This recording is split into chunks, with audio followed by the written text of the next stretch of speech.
Everyone, मैं हूं ऋतु। मेरे चैनल में आप सभी का बहुत बहुत स्वागत है। मैं हमेशा ही बहुत सारी वीडियोस में इरेक्शन के बारे में बात करती हूं कि अच्छा इरेक्शन होना अच्छे फिजिकल रिलेशन के लिए कितना इम्पोर्टेंट है।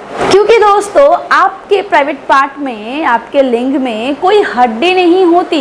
ये मेरे हाथ है, ये इसमें हड्डी है, ये इसीलिए इतना स्ट्रॉन्ग है। पर आप सोचो कि जब आप फिजिकल रिलेशन के लिए उत्तेजित होते हो तब आपका जो प्राइवेट पार्ट है, आपकी जो लिंग है ना, वो बिल्कुल मेरे हाथ की तरह इतना ही स्ट्रॉन्ग बन जाता है, इतना ही हार्ड बन जाता है और उससे आप बड़े प्यार से फ्रिक्शन दे पाते हो, बड़े आसानी से फ्रिक्शन दे पाते हो, जिससे आप और आपके फीमेल पार्टनर दोनों संतुष्ट होते हैं। पर कभी सोचा है कि ये जो हार्डनेस होती है, एकदम लोहे की तरह जो सख्त हो जाता है, वो क्यों होता है, किस वजह से होता है? हम जानते हैं कि उसके अंदर ब्लड फ्लो होता है और उसकी वजह से इरेक्शन आता है। पर ये ब्लड फ्लो होता कहाँ है, किस में होता है और किसके वजह से ये इतना सख्त हो जाता है लोहे की तरह, जिससे आप फिजिकल रिलेशन बना पाते हो, फीमेल पार्टनर के योनि के अंदर डाल पाते हो? ये इतना सख्त हार्ड क्यों होता है? चलिए आज इसी के बारे में हम बात करते हैं। देखिए, जब आप उत्तेजित होते हो ना, जब आप तैयार होते हो, तो आपके पूरे बॉडी में ब्लड फ्लो का जो बहाव है ना, जो रक्त बहाव है, वो बहुत ही ज़्यादा बढ़ जाती है। ब्लड सर्कुलेशन बहुत ज़्यादा बढ़ जाता है और ब्रेन, मतलब कि आप उत्तेजित हो रहे हो, अभी आप काम संबंध बनाओगे, ये सिग्नल ब्रेन जो है वो भेजता है। कहाँ भेजता है? आपके लिंग की जो नसें होती है उसमें ये सिग्नल, वेन्स में, नसों में सिग्नल जाती हैं कि वहाँ ब्लड फ्लो जाना है और ये वहाँ ब्लड फ्लो जाता है। आपके सिकुड़े हुए जो लिंग है, जिसके अंदर जो ब्लड वेन्स है, जो ब्लड वेजल्स है, जो नर्व्स हैं, वो ऐसे ना बलून के अंदर जैसे हवा भरने से बलून ऐसे फूलता है, ठीक वैसे ही आपके लिंग के अंदर जो ब्लड वेजल्स है, जो सिकुड़ के हैं, उस ब्लड वेजल्स में बड़े ही तेज़ी से विद इन फ्यू सेकेंड बहुत ही ज़्यादा रक्त का बहाव यानी कि ब्लड फ्लो होता है और वो सिकुड़े हुए वेन्स खुल जाते हैं और उसके अंदर ब्लड जाता है और वो ब्लड जाने के बाद वो ब्लड वहाँ रुकता है। लिंग की मैकेनिज्म ही ऐसी होती है कि जब आप उत्तेजित होते हो तो ब्लड बहाव के बाद वो रास्ता बंद हो जाता है, जाके ब्लड जो है वो वापस ना जा सके। और जब तक आप डिस्चार्ज नहीं करते हो, जब आप डिस्चार्ज कर देते हो ना, जब आपका ऑर्गेज़म होता है, आप डिस्चार्ज करते हो, उसके बाद फिर वापस से आपका जो ब्रेन है वो सिग्नल भेजता है आपके वेन्स में, आपके नर्व्स में लिंग के, कि वहाँ से ब्लड वापस अपने बॉडी में चला जाए। ये जो मैकेनिज्म है वो इतना ही स्मूथ सुनने में लग रहा है पर होने में नहीं होता।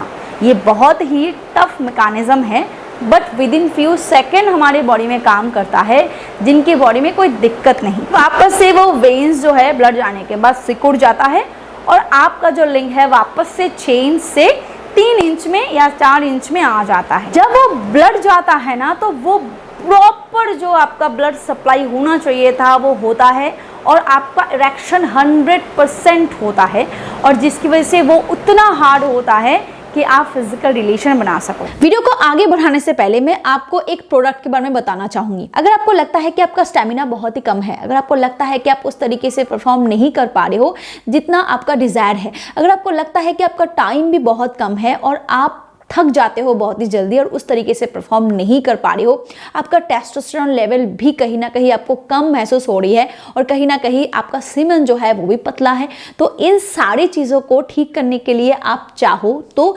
माजून हबशी का इस्तेमाल कर सकते हो। ये एक ब्रश है जो बड़े आसानी से आप अपने डाइट के साथ इंक्लूड कर सकते हो।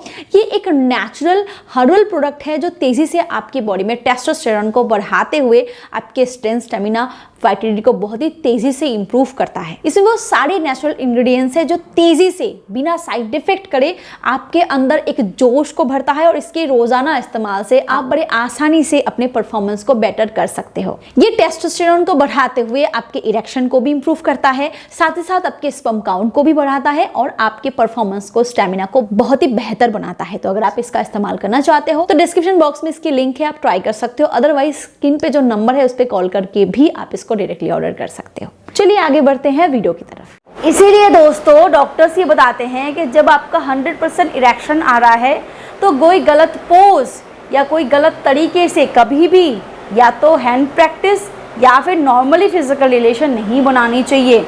क्योंकि अगर आप गलत तरीके से प्रैक्टिस करते हो, बहुत लोगों को बिस्तर पे उल्टे रगड़ के डिस्चार्ज करने की आदत होती है, इससे वो जो वेन्स होते हैं वो डैमेज हो सकते हैं, जिसकी वजह से उसमें ब्लड फ्लो ही नहीं जा पाता, या फिर जाता भी है तो रुकता नहीं है और आपका इरेक्शन ढीला पड़ जाता है। बहुत सारे मेल पार्टनर फीमेल पार्टनर बहुत ज़्यादा ही फैंटेसी रखते हैं, बहुत ही ज़्यादा ही उत्तेजित हो जाते हैं और उठपटांग से पोजेस को ट्राई करने का सोचते हैं। इंस्पायर कहाँ से होते हैं? कुछ वीडियोस से जो हमारे देश के बाहर एक्सपर्ट्स के द्वारा और बिल्कुल प्रैक्टिस के द्वारा बनाए गए हैं, और उस पोजेस की वजह से कभी कभार आपके जो वेन्स है ना, जो ब्लड वेजल्स हैं, वो डैमेज होता है। इसीलिए डॉक्टर्स बताते हैं कि आपका इरेक्शन और ऑटो इरेक्शन हमेशा ठीक ठाक लेवल पे होना चाहिए, ताकि बिना हड्डी वाला ये जो आपका लोहे जैसा हार्ड चीज़ है ना, ये हमेशा बरकरार रह सके। मतलब डेफिनेटली एक एज के बाद से वो कम होना शुरू होता है, पर एक एज के बाद से 40-45 उम्र तक भी एक मर्द का इरेक्शन खराब नहीं होना चाहिए। उस उम्र में बहुत ही आसानी से एक मर्द बाप बन सकता है, तो उस एज में हार्डनेस होना बहुत ही ज़रूरी है। आफ्टर 50 इरेक्शन में ढीलापन आना शुरू हो जाता है और धीरे धीरे ये 70-75 तक प्रॉपरली ढीला होना आम बात है।